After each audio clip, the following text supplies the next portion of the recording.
پہاڑ کو کراس کرنے کے بعد شہریار اور سین مرغ دوسری طرف اتر چکے تھے۔ یہ بڑی عجیب جگہ تھی، نہ ہی زمین پر تھی نہ ہی آسمان پر تھی، بلکہ دونوں کے درمیان تھی۔ دونوں زمین کی طرح فضا میں کھڑے تھے۔ حیرت اس بات کی تھی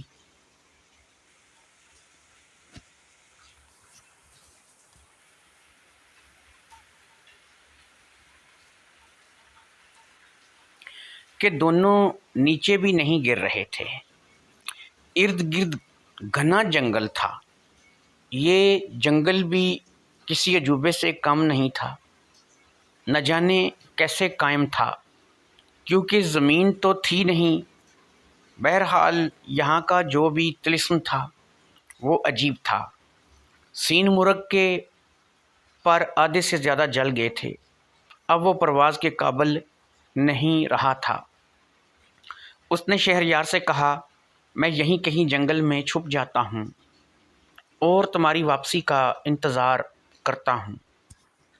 میرے پر آنے میں 20-21 دن لگیں گے، اس لیے مجھے کسی بھی کام کے لیے 20-21 دن سے پہلے مت بلانا۔ میں 20-21 دن سے پہلے تمہاری کوئی مدد نہیں کر سکوں گا۔ شہریار نے کہا، تم فکر مت کرو، میں کوشش کروں گا کہ تمہارے پر آ جائیں، پھر میں تمہیں اپنی مدد کے لیے بلاؤں گا۔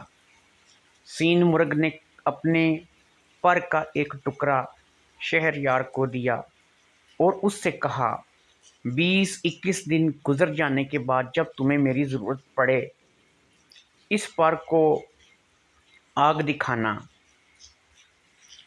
میں جہاں بھی ہوا تمہارے پاس حاضر ہو جاؤں گا، مگر یاد رہے مجھے 20-21 دن سے پہلے مت بلانا، ورنہ میں تمہاری کوئی مدد نہیں کر سکوں گا۔ شہریار نے سین مرغ کو اسی جنگل میں چھوڑا اور خود جنگل سے باہر کی طرف روانہ ہو گیا۔ شہریار 3 دن کے سفر کے بعد ایک ایسی جگہ پہنچ گیا جہاں پر ایک بہت بڑا شہر تھا۔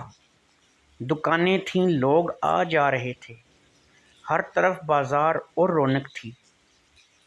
شہریار کی نظر ایک دکان پر پڑی، وہاں کچھ لوگ بیٹھے باتیں کر رہے تھے۔ یہ کوئی قوال معلوم ہوتے تھے جو کہہ رہے تھے کہ پچھلی بار کا کلام بادشاہ گل کو بہت پسند آیا اور اس نے ان کو اچھا خاصا انعام دیا تھا۔ بادشاہ ہر ہفتے ان کو اپنے محل میں بلاتا ہے اور ان سے اچھا کلام سنتا ہے۔ بادشاہ کو قوالی سننے کا بڑا شوق تھا۔ یہ بات سن کر شہریار رک گیا اور اس قوال کے پاس چلا گیا۔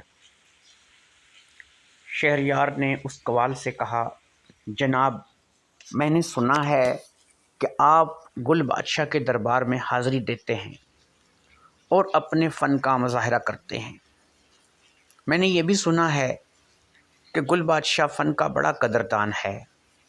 جناب، آپ اگر مجھے اجازت دیں اور مجھے اپنی ٹولی میں شامل کر لیں تو میرے پاس ایک ایسا لازوال فن ہے کہ جس سے گل بادشاہ خوش ہو جائے گا، اور میں یہ بھی وعدہ کرتا ہوں کہ اس کے بدلے میں مجھے جو انعام ملے گا وہ سارے کا سارا میں آپ لوگوں کو دے دوں گا۔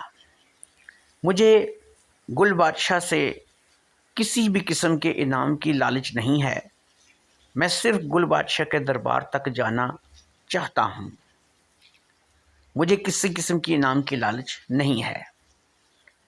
جو سب سے بڑا قوال تھا اس نے شہریار سے کہا، دیکھو میاں، ہم تمہاری بات کو کیسے مان لیں؟ ہمارے پاس ایک فن ہے قوالی کا، تم بھی تو بتاؤ کہ تمہارے پاس کیا فن ہے؟ شہریار کہنے لگا، میں ہر جانور اور پرندے کی آواز کی نقل نکال سکتا ہوں اور ہر پرندے کی آواز نکال سکتا ہوں، شاید میرا یہ ہنر بادشاہ کو اچھا لگے اور وہ مجھے انعام دے، اور اگر مجھے بادشاہ سے انعام ملا تو وہ انعام آپ کا ہوگا۔ قوال نے کہا ٹھیک ہے، ہم کل ہی جا رہے ہیں، تمہیں بھی ساتھ لے جائیں گے۔ شہریار نے کہا میں ایک مسافر ہوں، بڑی دور سے آیا ہوں، میری ایک التجا ہے، کیا آپ مجھے اپنے پاس رکھ لیں؟ کل جب آپ جائیں گے تو میں آپ کے ساتھ چلا جاؤں گا۔ قوال نے کہا شہریار کو اپنے پاس رکھ لیا۔ شہریار نے اسے ایک دو پرندوں کی آوازیں نکال کر بتائیں۔ قوال کو ایسا لگا کہ گل بادشاہ واقعی خوش ہو کر انعام دے گا۔ اگلے دن شہریار اس قوال پارٹی کے ساتھ بادشاہ کے محل میں پہنچ گیا۔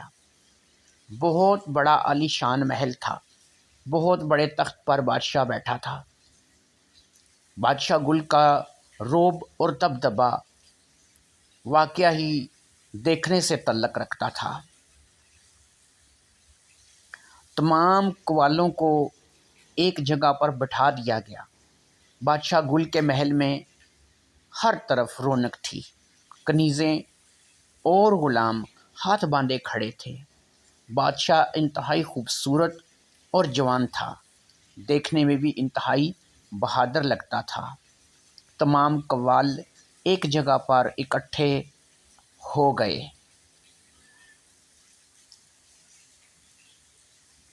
قوالوں نے قوالی شروع کی، بہت اچھا کلام تھا۔ گل بادشاہ جھومنے لگا۔ قوالی ختم ہوئی تو بادشاہ نے اعلان کیا مانگو کیا مانگتے ہو؟ قوالوں نے عرض کی حضور ایک اجازت آپ سے مانگنی ہے، اس سے پہلے کہ آپ ہمارا انعام دیں۔ ہمارا ایک شاگرد ہے